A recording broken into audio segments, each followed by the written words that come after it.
Tonight's Inner Sanctum Mystery, The Judas Clock, was written by Frederick Matho and stars Barry Kroger in the role of Sebastian with Lawson Zerbe as Andrew. Now, all comfortable and tense? Good. Now, I want to warn you, if you feel a pair of thin, cold hands passing over your face, don't be frightened. The hands belong to a clock. A monster called Cleopatra's clock. It's a very unusual clock. For years, it's been giving people the works. The story is really the story of Sebastian Packer. Since this clock can only murder, since it can't talk, we let Sebastian speak for it. I'm a clockmaker. I carry on the profession my father taught me in London. I like clocks, all that is but one. For 30 years, I've looked for a certain clock and a certain man. The clock is known to collectors as Cleopatra's clock. The man I swore to kill when, as a boy of 14, I closed my father's glazing eyes and wiped the froth of blood from his lips. Last night, I found Cleopatra's clock. Tonight, I may have found the man. I'm told you're an expert clock repairman, Mr. Packer, madam. Yes, I suppose I am. Well, I have a clock. Rather, my husband has. Yes? And it hasn't run for years. Would you have a look at it? Well, can't you bring it in? Oh, heavens, no. It weighs 500 pounds. One of those huge marble things. Italian Renaissance, I'd say. Marble? Italian? Could you describe it further? Well, it's rather unusual. Black marble, heavily carved with strange Egyptian characters. The ivory face has a beautifully etched scene on it, but it's a gruesome one. Gruesome? What kind of scene? It's a picture of a woman, a beautiful woman, and she's holding the limp form of a young man in her arms. It's ghastly. Cleopatra's clock. I knew without seeing it why the clock wouldn't run. It had been built in Italy for a prince of the House of Savoy in 1598. He conceived the clock when he discovered that his family treasures included 40 gold coins minted by Cleopatra and an Egyptian parchment. A parchment describing in horrible detail the death by poison of Cleopatra's young brother. The 40 gold coins were those Cleopatra had given a trusted servant to administer the poison to her brother. The writer of the parchment had slain the servant for his treachery and carried the coins with him to Rome. The Cleopatra clock was made to run only when the 40 gold coins were in place in the clock's hollow weights. 20 in each weight. And the coins had been in my possession since the day of my father's death. Well, Mr. Packer, can you fix it? What? Oh, I'm sorry. Daydreaming. Yes, of course. Does Mr. Arnold. Does Mr. Arnold know that you're having the clock repaired? No, we've only been married a few weeks, and I'd like to have it working when he comes back to town tomorrow. Sort of a surprise. I see. I'll be there in half an hour, Mrs. Arnold.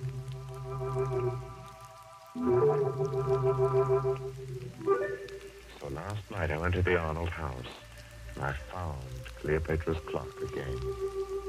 It's 6 feet of black marble, glistening. Its pendulum, motionless. Its hollow weights, empty and waiting. I started to work. Foghorns from the East River sounded much as I remembered they did in London. And suddenly I was back there on a fateful day about a fortnight after the clock had first been uncrated by my father. I was in the shop when the man from Scotland Yard stepped in. He walked straight to the clock and stared at it. Good afternoon, sir. Does the clock interest you? Very much. When did you acquire it? A cousin bought it at auction in Italy, and I'm displaying it for sale on consignment. My name's Pettibone, Scotland Yard. I've been looking for this clock for a month. It was stolen in Italy. Stolen? Yes, Mr. Packer, and worse. Murder was done. Now, I'm afraid you've involved yourself in a bit of something here. Murder? I'm taking possession of the clock in the name of the Crown. I shall never forget the look of horror on the detective's face as he laid his hand on the clock's carved column. It froze there while his face drained to pasty white and his eyes bulged. He opened and closed his mouth soundlessly and crumpled to the floor, hands to his throat. He was still and twisted and very dead. Mr. Pettibone had died of a heart attack the moment he took possession of the clock. My father wanted time to think, so I helped him drag Pettibone into the stockroom. I went to my quarters. I dozed fitfully to awake hours later at the sound of angry voices. Well, Cousin Andrew, you've done me a fine turn, haven't you? I've told you I didn't mean to kill the old girl. It was an accident. And don't talk so loud. The boy will hear us. You killed her as soon as you learned that she'd made out a will in your favor. And then when you thought it was safe, you sold all her furnishings and sent the clock to me to sell. All right, I did. And you're in it to the ears. I'd go to the police. And how will you explain poor stiff Mr. Pettibone lying in your stockroom all this while? Well, Besides, there's nothing to fear. Now that Pettibone is gone. He was the only one who suspected me. Now, you're the only one who knows. I'll crate this cursed black monster tomorrow, and you leave with it. And will you also crate Mr. Pettibone? Oh, Look, I have a plan. Here, sit down in this chair right here. And I'll show you how we can solve the whole thing. My young heart beat with a wild dread as I listened. I could only see Cousin Andrew's back, but I could see Father seated dejectedly in the chair near the black marble clock, his head in his hands. It was midnight. All the clocks in the shop began striking the hour, and louder than all the rest was the chime of the evil clock. If only then I'd known, I might have done something. 8, 9, 10, 11, 12. And before my horrified eyes, the heavy marble piece leaned slowly from the wall and crashed across my father's back. Cousin Andrew stood facing my father as the clock pinned his frail form in the crushed chair. It choked him. He made little, pitiful sounds, his eyes begging for life. But my cousin Andrew just stood his back to me and watched. Thundering sinners, you die hard. Then Cousin Andrew ran from the shop, crying for help, would claim an accident. I raced into the shop. My father was dead. I choked back my tears. I closed his poor, staring eyes. And then, for some reason, I thought of the coins in the clock's weights. I took them and I ran from the shop, the blood-stained gold pieces jangling merrily in my pocket.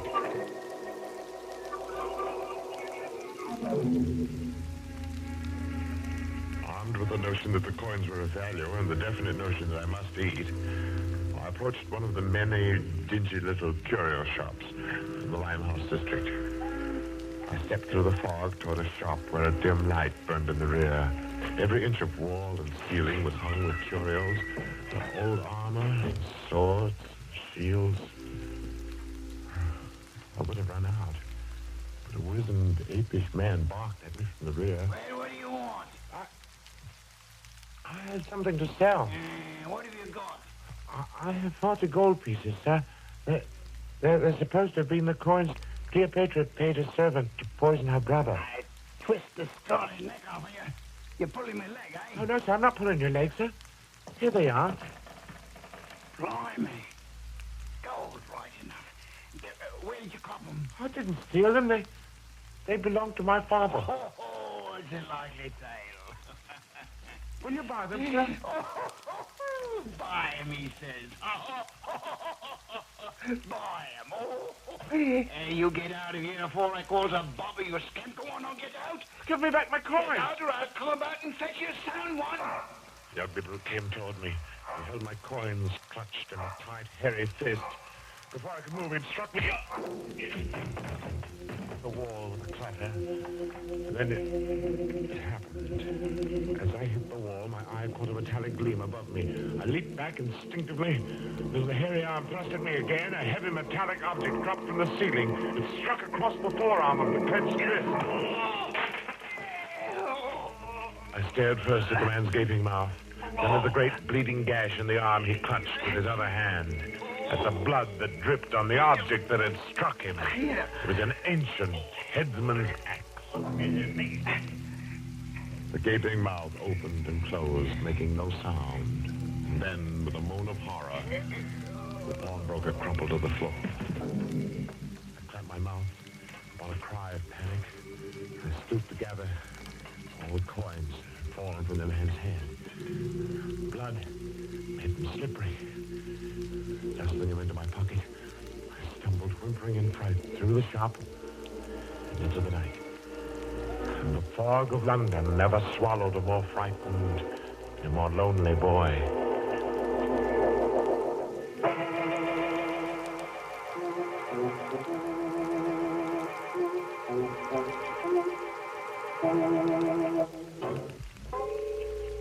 I hadn't touched those horrible coins since the day the storekeeper's wrist had been cut by the falling headsman's axe. By now, I half believed the legend that evil followed them.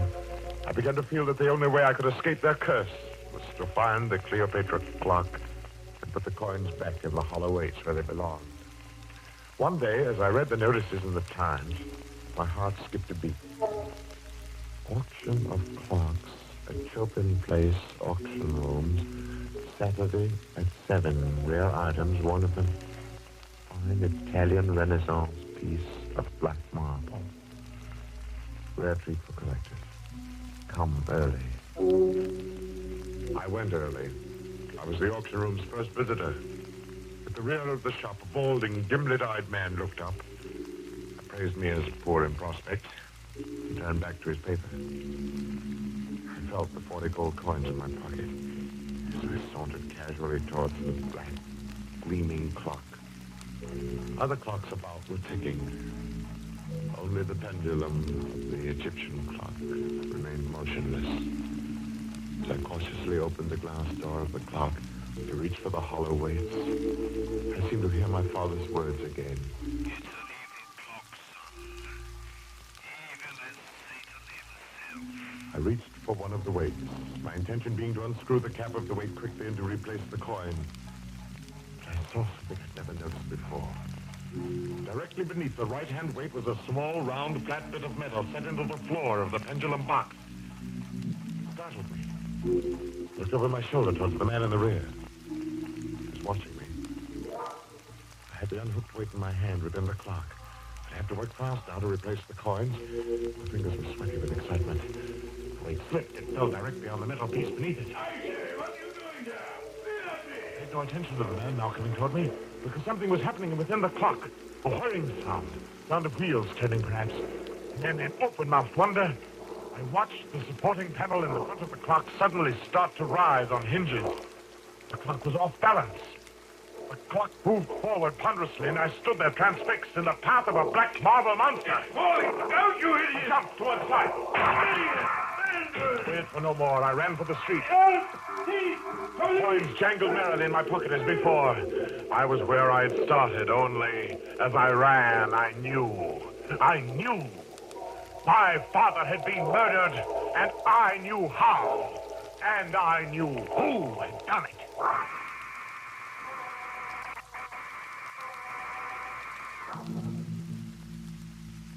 I walked for miles, trying to pull myself together. I wandered aimlessly, or so I thought. But fate had traced my path before me, because I was startled to find myself staring into the shop window of a rare coin dealer named Megaroyd. I walked into the shop. Megaroyd seemed a nice little man. He smiled a bit quizzically at my firm belief that I possessed the betrayal coins of Cleopatra. I poured them on his counter. Oh, I say, you could be right, you know. These are the right era. Oh, I say, suppose they were. let me put a glass to them. Would they be worth a great deal, even if they weren't? Well, let me see. Oh, yes, gracious, yes. They are nearly new. Fine condition. They should be worth a great deal as collector's items. Well, Mr. McElroy, I feel there's something I ought to tell you about these pieces. Yes? They... Oh, it's not important. Oh, well, now, just a moment. I have a catalogue on this Egyptian era in my show window. I'll fetch it just a jiffy. The coins lay on the counter. I watched Mr. McElroy run down the aisle. He approached the display window, his foot caught in an electric wire which lay across the floor. The lights went out, and I saw him pitch forward. Mr. McElroy!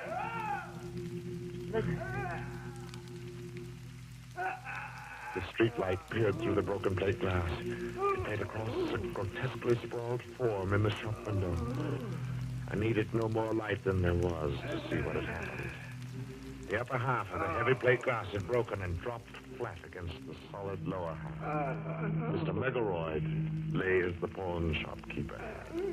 Holding with one hand the bleeding forearm he had pushed through his plate glass window as he tripped. The gold coins were on the floor, covered with blood once again.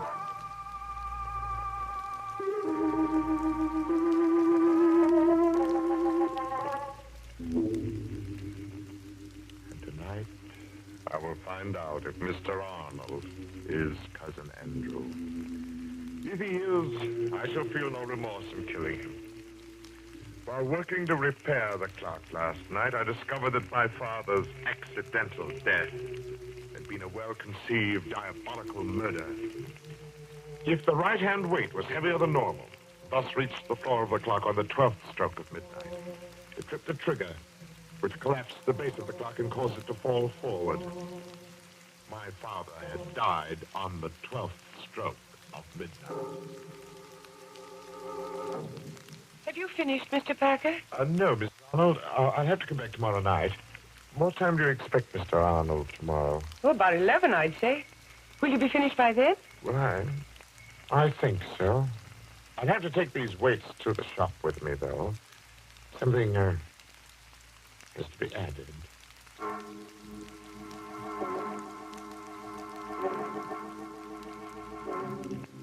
I put the coins in their place within the weights. Not 20 in each weight, but 20 in one and 10 in the other. The other 10 coins are in my pocket. In another pocket, I have a small 38, although I don't have to use it. I have a 30-year-old date to keep.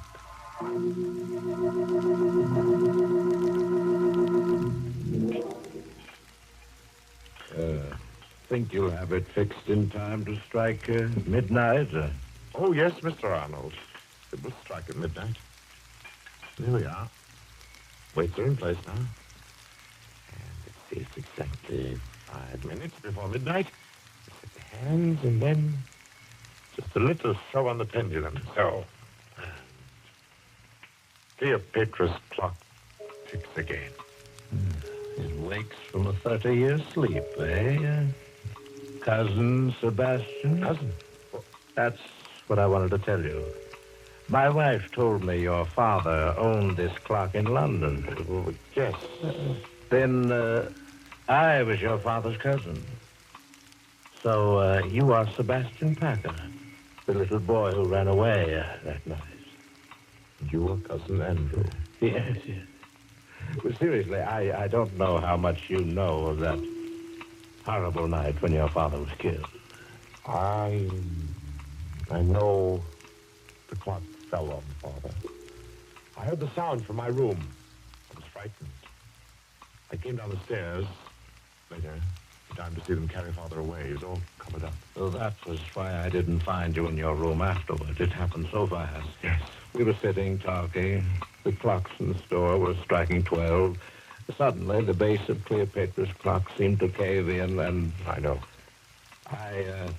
I bought the clock at an auction a few years later. Sentimental, I guess. Had it all fixed. It's good and solid now. I saw to that. Yes. Well, I I think I'd better run along now, Cousin Andrew. Oh, nonsense, nonsense. Let's make up for lost time and get acquainted. Well, Come now, come now. I have some fine old port from England here. Sit down a while. No, not that chair. This one's a lot more comfortable. very well. The funny thing, when you work with clocks as long as I have, you get to be quite philosophical about time. Oh, is that so? How? Well, here I sit by the big clock, just as my father said 30 years ago. Do you know how many seconds ago that was, Cousin Andrew? No, do you? Well, 350,360,000 seconds in 10 years. That would be 946,080,000 seconds in 30 years. You've got quite a mechanical mind, Sebastian. Here, try this port here. Here's your father.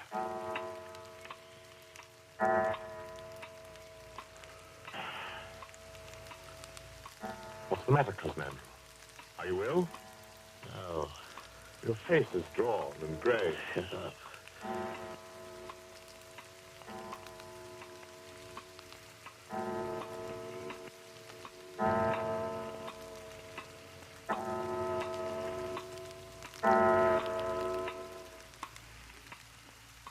Well, Cousin Andrew, it's late.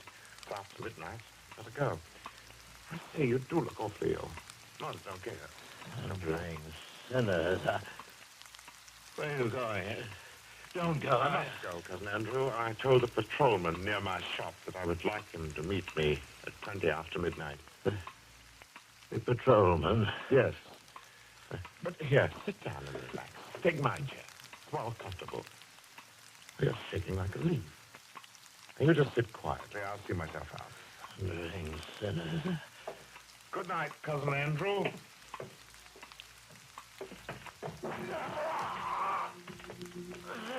You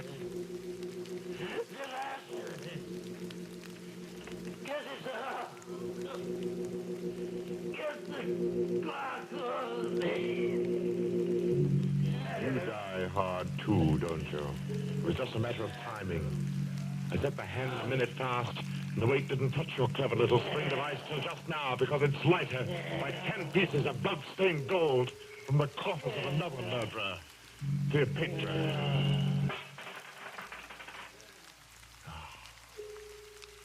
Rest easy, Father.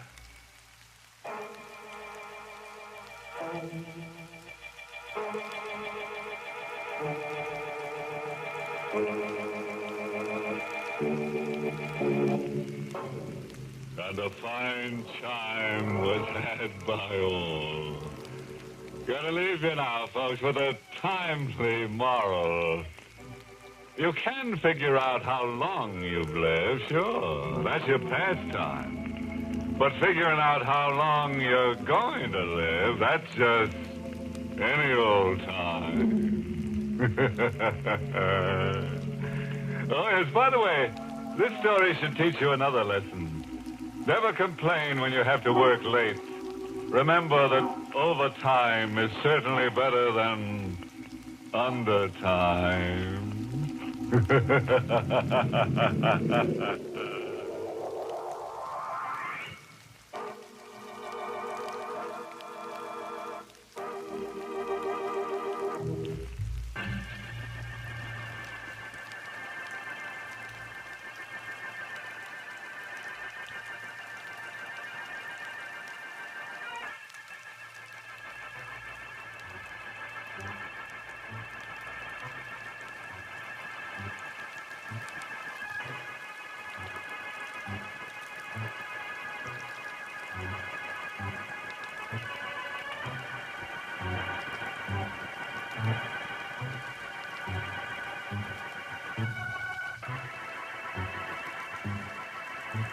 Good night.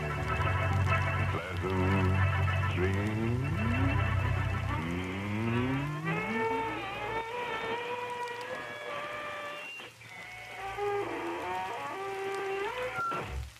Inner Sanctum was heard in the United States over CBS, the Columbia Broadcasting System, and has been rebroadcast for servicemen and women overseas.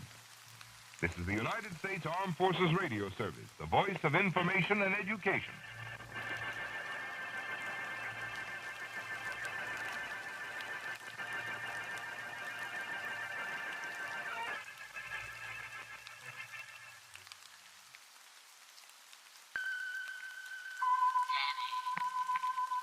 Where are you? Annie! Annie! There it is again. Annie! My uncle calling to me, just as he used to when I was a boy. My blind uncle tapping his cane and calling. Annie, where are you? He's dead. I wish I could join him. I've tried to 1,000 times, but they've always prevented me. Tap. Tap. Tap. It goes on incessantly. It never stops. Even when I sleep, I hear it every minute, every second. Sometimes soft. Flashing thunder. Can't you stop it? Can't you give me 1 minute's peace? Why don't you stop it, you blind old fool?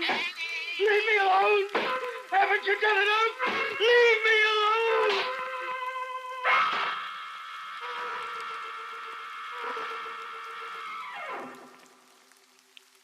He tapped that way with his cane. On the night I decided to kill him. We were in his room in the big house where we lived together. I'd been living with him since I was 14 years old. For 10 years, I'd been his companion, his nurse, his servant, his slave. On the night I was going to kill him, I slipped a length of strong cord into my dinner jacket. He was totally blind, had been for 30 years. Yet, strangely enough, he could see.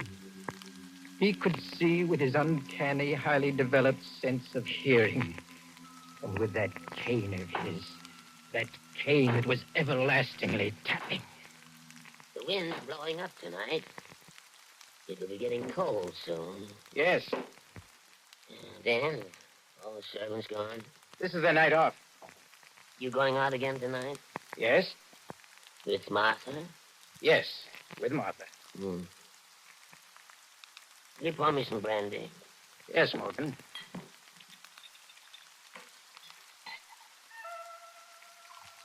I poured out the drink. In my pocket, I felt the cord, and as I handed the drink to him, I took it out and walked behind him. Now, this was the time. Slip the cord around his neck. Twist it. It would be over soon. He sat there, holding the glass in one hand.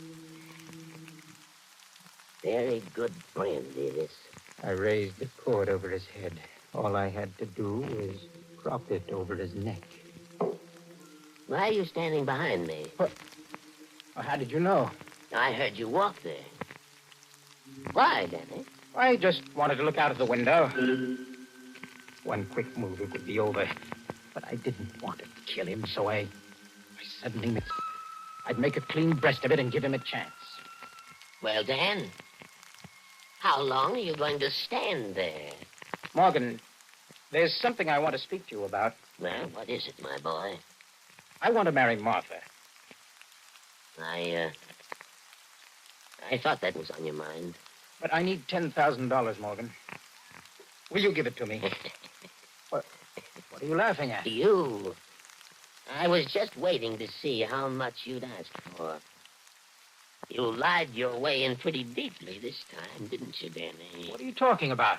I saw what was coming. While you were in town, we had a very interesting little talk. Did you? Hmm. She told me that her father's worried about her marrying a fortune hunter. Seems he's a very wealthy man. Yes, that's right. And it seems that he won't give Martha any money when she marries unless her husband is a man of some means himself. It also seems that you lied to her. You told her you're wealthy. Why? Did you tell her the truth? No.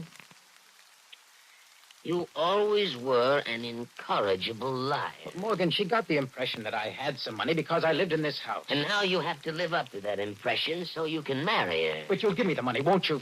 Why'd you lie to her? Well, I did it without thinking. I wanted to tell her the truth, but I couldn't. I was afraid that if she found out that I'd lied, she'd hate me. Morgan, are you going to give me the money? Danny, I'm very fond of you. I took you in to live with me when you were a poor, penniless gutter snipe. I educated and taught you to live like a gentleman. I even named you sole beneficiary of my estate. But that's why I'm asking you for the money now. If you're going to leave me all of it, why don't you give me a little of it now? Because I don't want you to marry Martha. Why not? I don't think she's the girl for you. You stupid, blind old fool. Dan. Martha's the finest girl I ever met. I won't have you talking about her like this. You won't have a penny of my money to marry her. You're doing this because you want me to stay with you. Now, what are you talking about? From the very first day I came here, it's been Danny do this, Danny do that. Danny, read to me. Danny, pour me some brandy. You've made me a servant and a slave. How can you talk this way after all I've done for you? Done for me? Did you ever teach me to work? Did you ever teach me to do anything except live in luxury when I didn't have a penny to my name? You made me someone who's of no earthly good to anything or anyone except you. Well, what are you going to do about it? Leave? No. I'm not going to leave, Morgan. You are. What do you mean? I'm going to kill you. Don't be ridiculous, my boy. You'd probably make a bungling mess of it. I don't think so. You see, I planned it very carefully. But Danny, if you think you can frighten me into giving you that money, you're quite mistaken. I don't intend to frighten you. I intend to murder you. You're not serious. Yes, I am, Morgan. Danny, you got up, I heard you. Yes. Now, don't lose your head. Perhaps we can come to some agreement. It's too late for that. Don't think you can stall me and then turn me over to the police. Danny, where are you? You'll know in a minute, Morgan. When you feel something on your neck. Oh. No. Let go of me. It'll be over in a minute. Let go of me, you idiot. Let go. Not now, Morgan. All right, Danny. I'll admit it. I wanted you to stay with me. I'm blind, old, alone, but I'll let you go. I'll give you the money you want, only don't kill me. It's too late now. I know you, and I don't trust your promises. I'll give you anything you want. You hear anything now, please, Daddy? No, Morgan. Oh, if I could only see. If I could only... I'm going to be merciful, Morgan. It'll only take a few seconds, and this cord will crush the life out of you.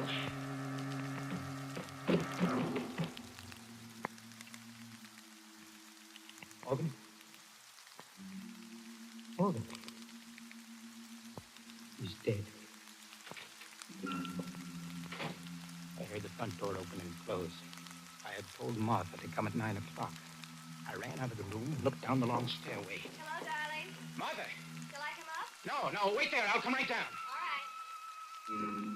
I rushed back into the room. My uncle was lying on the floor, the rope twisted about his neck, his face streaked with purple. I picked up the cane and began tapping on the floor. Then I placed the cane near to him. I went back to the door again and called. Good night, Morgan.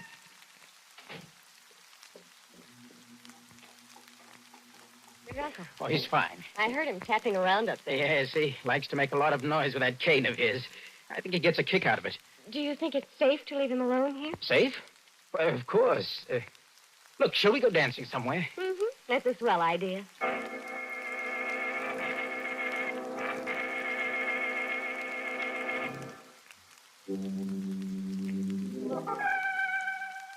Well, friends, do you think Uncle Morgan will stay dead?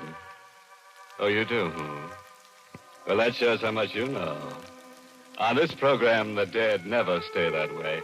So get ready for the worst, because in the next few minutes, you're going to find corpses that walk in the dead of the night.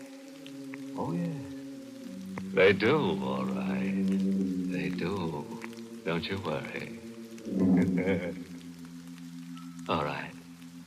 Let's listen now to Donald Bucher as Danny, as he finishes his story.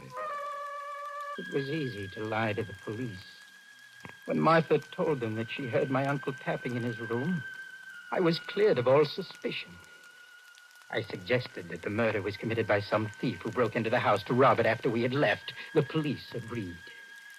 I received the inheritance, and Martha and I planned to go to California to be married. I had lied my way out and fooled everyone. Everyone. Except myself. I knew what I'd done. I couldn't forget it. I became nervous and morose. And then came that last night before Martha and I were to go away. I was alone in the house, preparing to close it.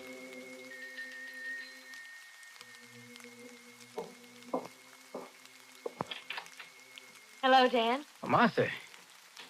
Well, it's so late, I didn't expect you. I know, darling, but I was afraid to leave you alone in this huge old house. I decided to come over. Well, that's very sweet of you, darling, but there's nothing to worry about. You can't fool me. I've noticed how you were behaving these last few days. Have you? Ever since your poor uncle was killed, you haven't been quite yourself. Well, I suppose I have been a little upset. I'm glad you came, darling. Look, I can put you in the guest room next to my uncle's old room. That's the only one beside my own that hasn't been dismantled yet. Come on. I'll show you the way. All right. When we get to California and we're married, you'll forget all this. I hope so. What was that? I didn't hear anything. I thought I heard a noise. I was right. This old house is affecting you. Maybe. You know, Martha, last night I thought I heard him tapping with his cane. Did you? Well, it was just my imagination, I guess. I wonder. You know, darling, I had a rather strange dream about him. You did? I dreamed he came to me and told me he wasn't dead. Well, that's a crazy idea. Isn't it? But just suppose he wasn't dead. Well, that's impossible. I saw him dead with the rope around his neck. Did you? That's funny. I went with him to the morgue and I didn't see the rope. The police had removed it. Oh, yes. Yes, of course they had. But I saw those welts. It didn't take much imagination to see the rope. Oh, my poor Danny. I'm afraid this has affected you more than you realize. Here's your room, Martha. Danny, you've been kind of cold and distant lately. You do love me, don't you, darling? Of course, Martha. There. Good night, Dan. Good night.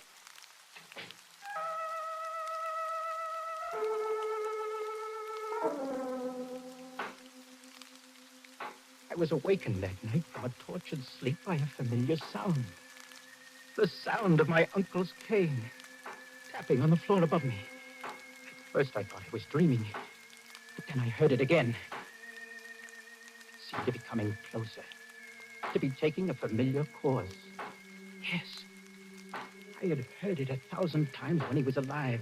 That same nervous, rhythmic tapping. It was coming down the stairs. Tap, tap, tap. Down the stairs. Cautiously, carefully. It was on the landing now. Would it go down further, or would it turn as it had done so often to my room? It came closer. Closer. It was coming to my room. There could be no doubt about that. It couldn't be alive, and yet... It was knocking at the door. It took every bit of courage I had, but I went to the door and opened it. There on the floor outside my door was my uncle's cane. A throb of cold, icy terror shook me. I ran back into the room, and half insane with panic, I shouted, "Martha! Martha! Martha!" Danny, what's the matter? Martha, darling. I must be going out of my mind.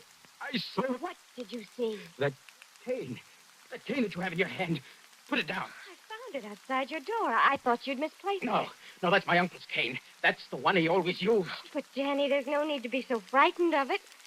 Why, you'd think it was going to hurt you the way you act. Martha! Here, you hold it. No. Danny, you're terrified. What's wrong? What's happening? Martha, don't make me tell you, don't. But what are you afraid of? The cane. Put it down. Throw it away. The cane? Throw it away. You don't know what you're saying. Oh, Martha, why do you keep pointing it at me? Why? Danny, you've got to tell me what's troubling you. I won't put it down until you tell me why you're afraid. Martha, for heaven's You sake. can trust me, Danny. I love you. Tell me what it is. Martha, What is it? No matter what it is, I'll always love you. Don't be afraid to tell me. I killed him. Your uncle? Yes, Why? for the inheritance.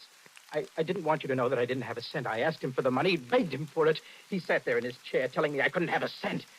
He wanted to keep me here with him. I wanted to marry you. That's why I murdered him, Martha, because I love you. Do you understand? Yes. Oh, Martha.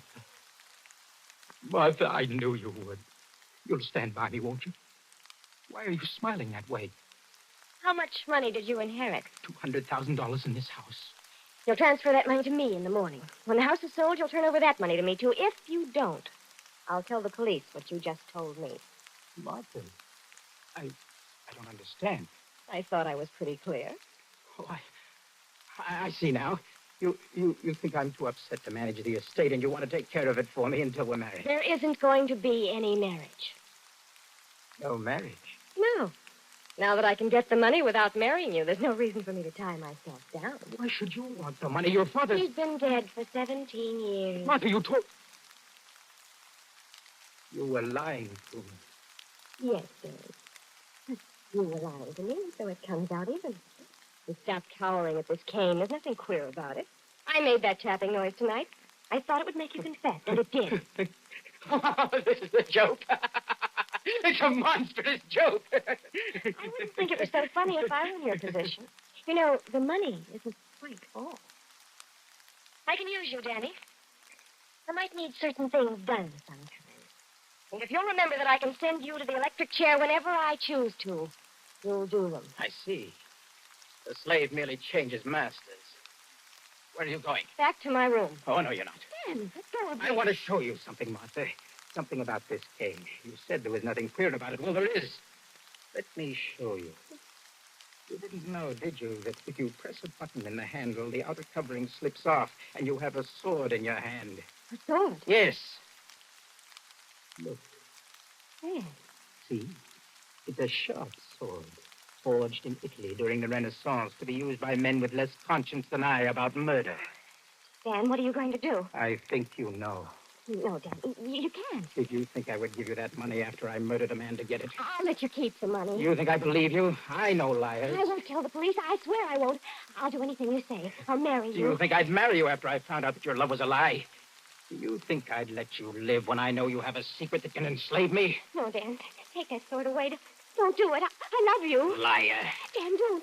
Please. I beg you. I'll do anything you say.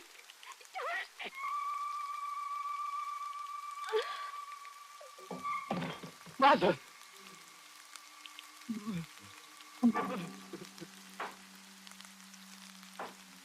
It was then that I first began hearing in my mind that tapping, that incessant tapping of the cane.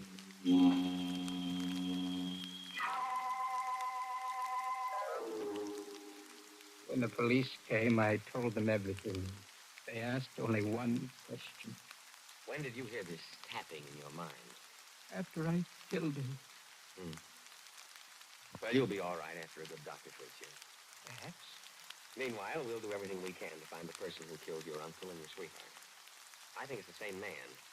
He's probably some thief who thought he'd try a second time. But I just told you, I'm the person you want. Now, Danny, you don't think I believe that story for a minute, do you? You don't believe it? After the way I saw you cry when your uncle died. And you can't make me believe that sweet girl did the things you said. I know something about human nature, my boy. No, Danny, the shock of finding your sweetheart murdered so soon after your uncle's murder was too much for you. This whole confession was a lie.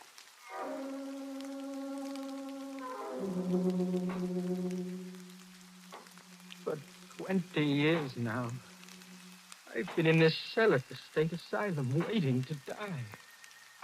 I who told the truth because I wanted to die. For 20 years, I've been hearing that tapping day and night every second. For 20 years, I've been hearing my blind uncle call me as he used to when I was a boy. Dan, where are you?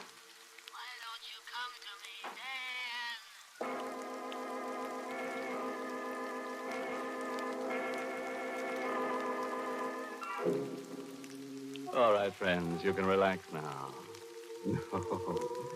No, this isn't Danny. This is your host. Our story's over and the porters are now mopping up.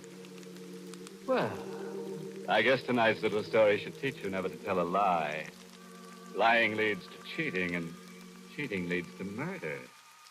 And murder leads to insanity, all of which are very bad habits to get into indeed.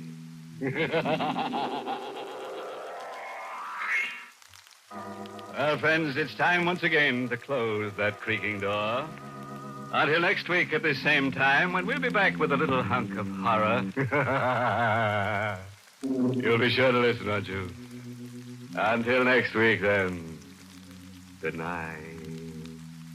Pleasant dreams.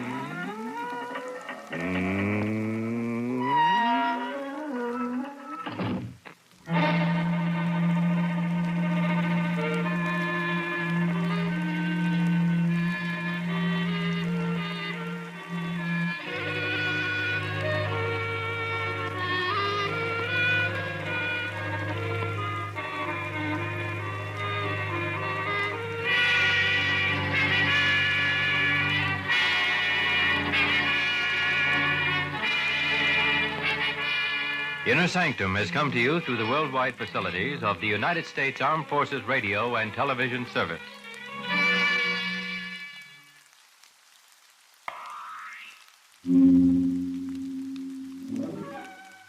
Well, as the dentist said when the drill hit bottom and the patient screamed, you've got a nerve.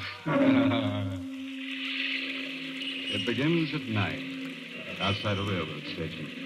It's raining, and Anne Winslow has just missed the last train that would take her to the house she lives in a couple of miles outside the city. Taxi! Taxi!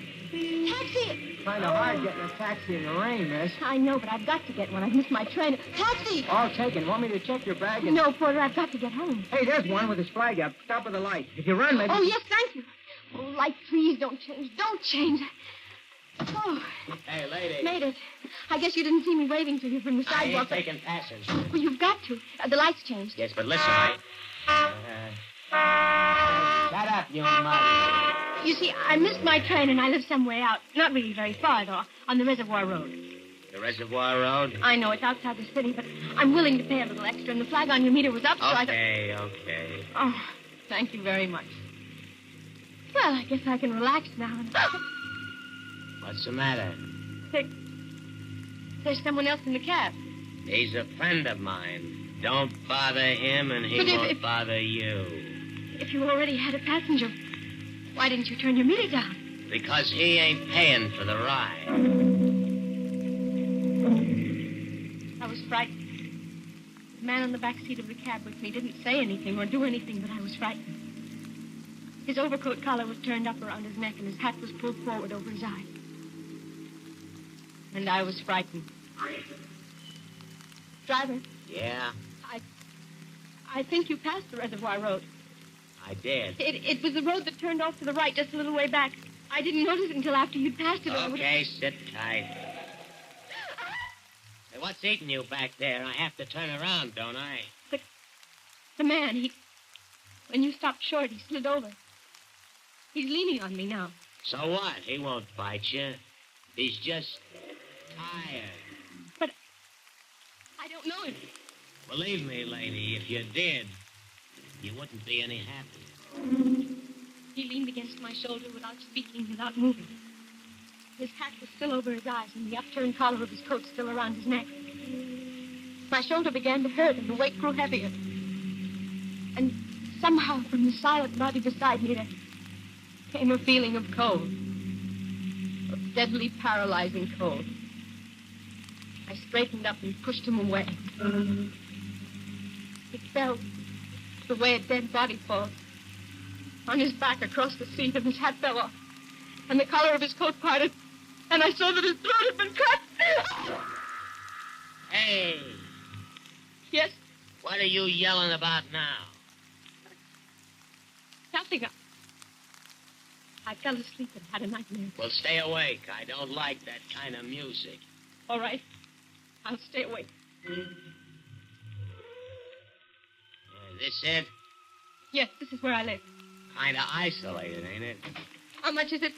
Couple of bucks. Here. Thanks. Good night. Yeah. The key. Right. He didn't know I knew. He didn't know. The door. I forgot to lock it. Hey, who is it? Me.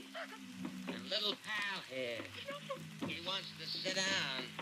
Yeah, this ought to be nice and comfortable for him. You can't. I did. You see, lady, he got kind of fond of you on the long ride together. He don't want to go back to the city with me. He wants to stay here with you. No. Yeah. He's a very headstrong fella. I wouldn't care to argue with him. You can't leave him here.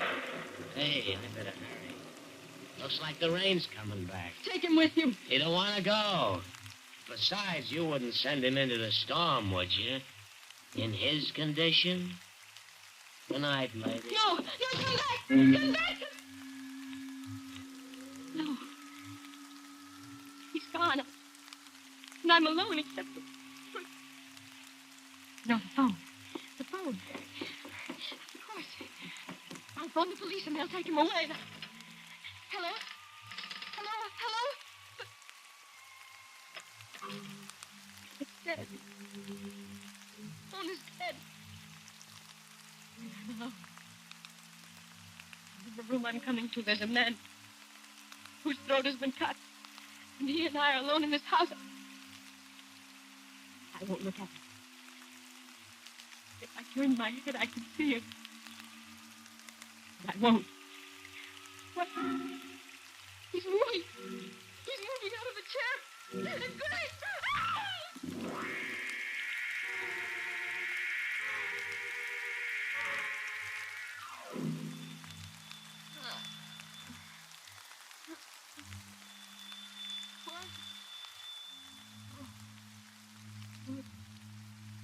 Doorbell. You better get up. I was on the floor, and the man who strode up the door. Good morning. It's morning. Yes, I would have come earlier, but... Morning. I must have been unconscious all night. I beg your pardon? Who are you? Manson, detective, 2nd grade, county police. From the police? Yes. Oh, but I couldn't reach you. Last night the phone was dead. I And tried... the lines were out all through this area. That's why Mrs. Blaine didn't get through to us till this morning. Mrs. Blaine, the old paralyzed woman down the road. Yeah, that's right. As soon as the telephone lines were working again, she phoned us. She was worried about what she'd heard during the night. She heard something during the night? A woman screaming, miss. From this house. That was me. Well, you seem to be all right. Why did you scream? The dead man in the living room moved. The dead man in the living room? I see. Suppose we go take a look at him, huh? You don't believe me, do you? Well, it's not an easy story to believe, is it? But we don't have to argue about it. All we have to do is go into the living room. All right, come in. I feel sort of shaky. You see, I fainted when he moved it. I've been on the floor all night. This is the living room? Yes. I think I'll stay out here if you don't mind. I'd rather not look at him again. There's nothing to be afraid of now. The policeman's here. And it's daylight, and they'll take him away. Well, miss. You saw him? I guess you must have been dreaming. Dreaming? Mm-hmm. Because, you see, there is no dead man in the living room. There's nobody there at all. Try looking under the sofa next. What? Oh, you weren't looking around for the corpse. Uh-huh. You were just hunting for that collar button you lost last spring. All right. Have it your own way. But if you happen to reach in under a hunk of furniture and your hand touches something cold and wet, that won't be a collar button, Fred. Well, let's get back to Anne Winslow, who was a nice girl, but who had corpses walk out on her. No dead man in the living room. But he must be there. I don't believe Now, you. look here, miss. He was in that chair in that... Now, miss, it was just a dream. Or maybe a shock you had of some kind. Don't call me Miss. My name is Anne Winslow. Yeah, it's a pretty name for a pretty girl. He was there. I took a taxi in the city last night when I missed my train, and he was on the back seat, and when I pushed him, he fell over, and I saw that his throat had been cut. And when we got here, the taxi driver brought him into the living room and went away and left him here with me. Well, sometimes it's hard to tell the difference between what you dream and what really happened. Stop trying to be kind to me. He was here. If he was, he'd still be here. Corpses have a habit of staying with it. Wait. There was blood on him. There'll be some on the chair. On the back, maybe, or the seat cushion. Well? Nothing. How'd you happen to miss the train last night? I was at a party. Did you get the taxi's license number? No. The driver's name or number? No. I was too frightened to think. Would you recognize the driver if you saw him again? I'm not sure. It was dark, and I might, but You're not giving me anything at all. There are thousands of cabs, thousands of drivers, and I've got nothing to go on. I'm sorry, Mr. Manson. Well, forget it. The drive out here wasn't bad, and I met someone nice. Thank you. I just wish I could be of more help. Well, if anything comes up, don't be shy about yelling for me. It's my job. You don't think I'm crazy? Of course not. This whole business, well, it was just one of those things, huh? Well, I better get back to headquarters. Yes. You've been very patient. That's all right. So long. Goodbye. It's one of those things. One of what things? He was in that chair. It's all right now. There's nothing. Nobody in it. But I can't sit in it. Seat cushion's getting shabby. Maybe if I turn it over. From the other side. Someone already had turned it over because it wasn't a dream. It wasn't a dream because there's blood.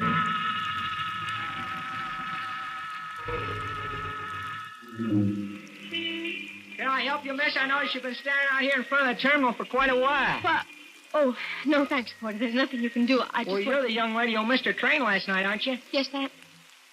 Of course, you're the porter who helped me. Plenty of taxis around now. I know, but I'm trying to find the one I had last night. You are? Yes, you see, I left something in the cab. I thought if I could find the taxi again... Well, that's not easy. Well, but taxis usually work in the same neighborhood all the time, don't they? I mean, they have their special stand and Well, that's true, miss, but you didn't get your cab last night at a stand. It was cruising. Oh. You didn't happen to notice the license number, did you? No, miss, I didn't. Or recognize the driver? I didn't even see him. I'm beginning to wonder if I saw him. I beg your pardon? Nothing. I guess I'd better go. I don't want to miss my train again tonight. Goodbye.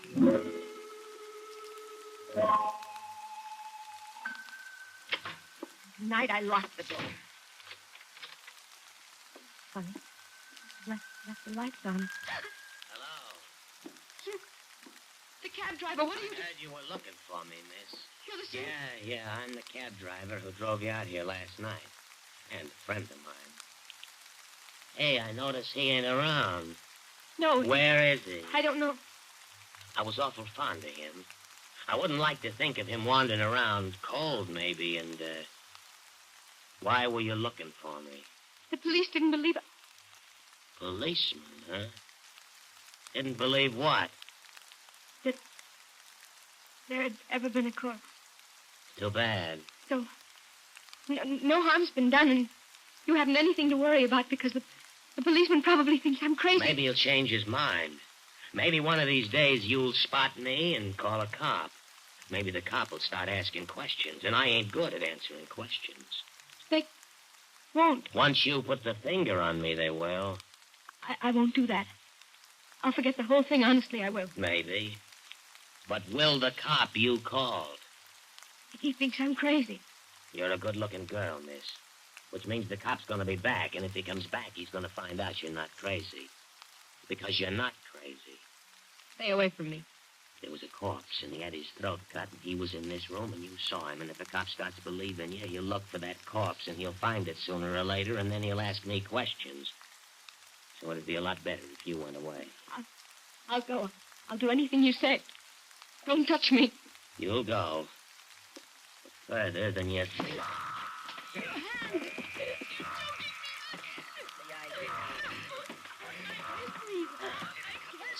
won't have to. No. Hey. Let me go. That was the doorbell.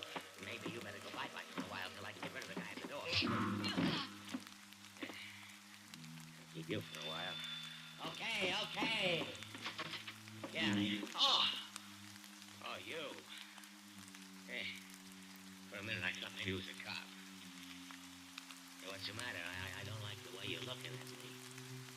Listen, maybe things were loused up a little bit last night, but I'm cleaning it up. Hey, what's that in your hand? Now get away from me. I'll do anything.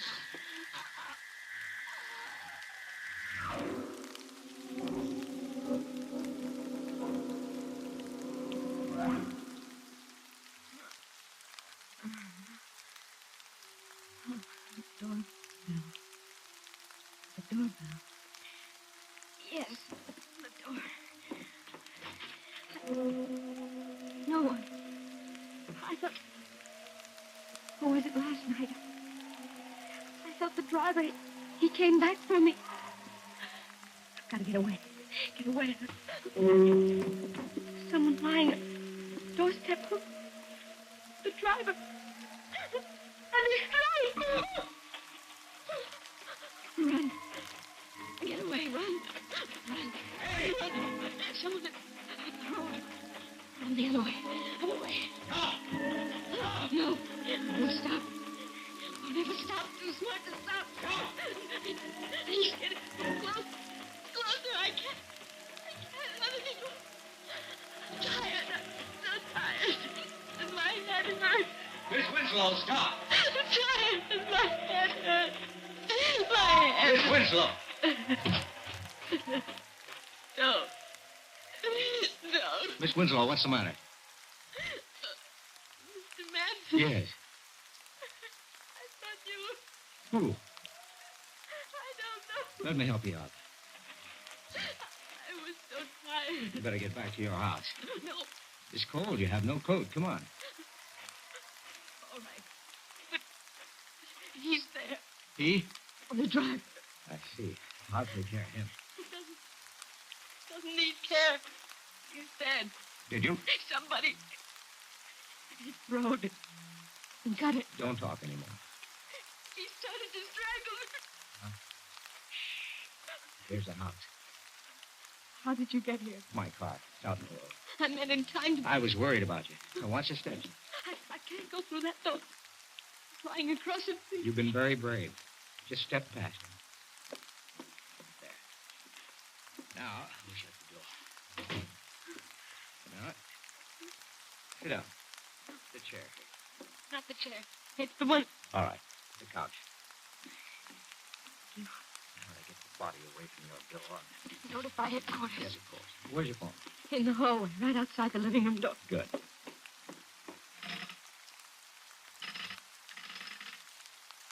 phone's dead. The lines? They're all right. The wire on this phone must have been cut. For the driver, maybe. I gotta get word to town now.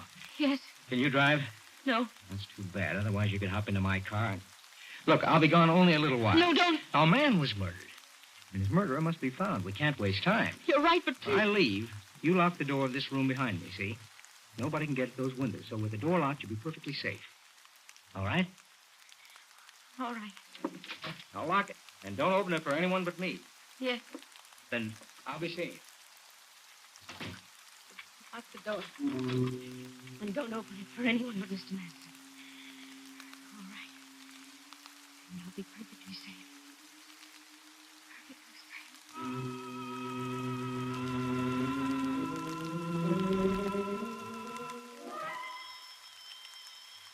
Oh. The drop door. The phone. It was locked. Oh, I remember. Wait, he told me not to open it for anyone but himself. Still, this isn't anyone. This is the phone. No, I'll let it ring. I won't leave this room. Let it ring. He said the phone was dead. Not the line, but only my phone. Mr. Manson said the wire had been cut, but if it really had been cut, it couldn't ring. And it is ringing. It's ringing. That means he was lying.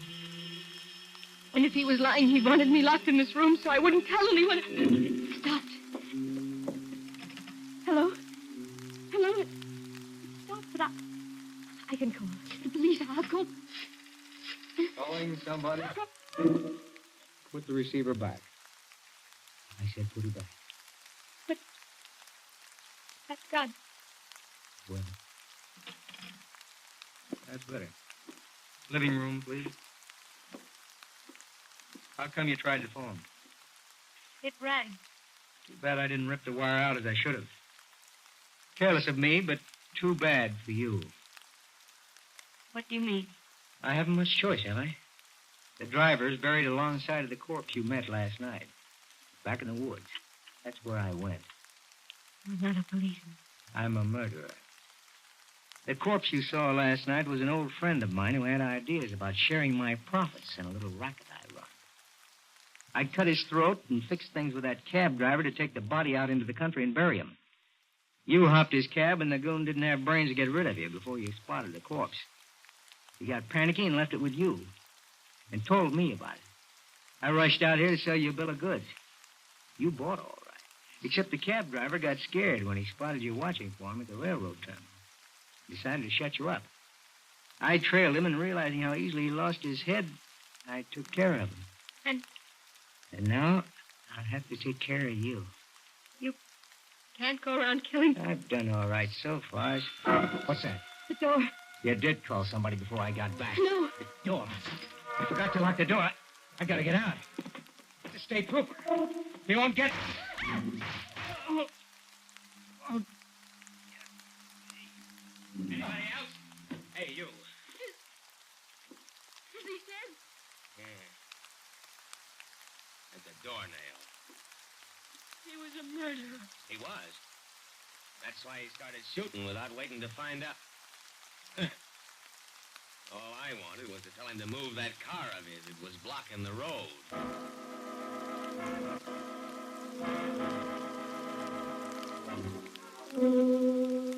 Quite a cut-up, Mr. Manson, wasn't he? And ambitious, too. Wanted to leave his mark on somebody's throat. He probably believed wholeheartedly in that proverb. You know the one. All work and no slay makes Jack a dull boy. Oh, that reminds me. I'd better hurry out and turn the motor off on that taxi. Oh, yes, it'll be still going. You can rely on that because nothing's sure but death and taxis.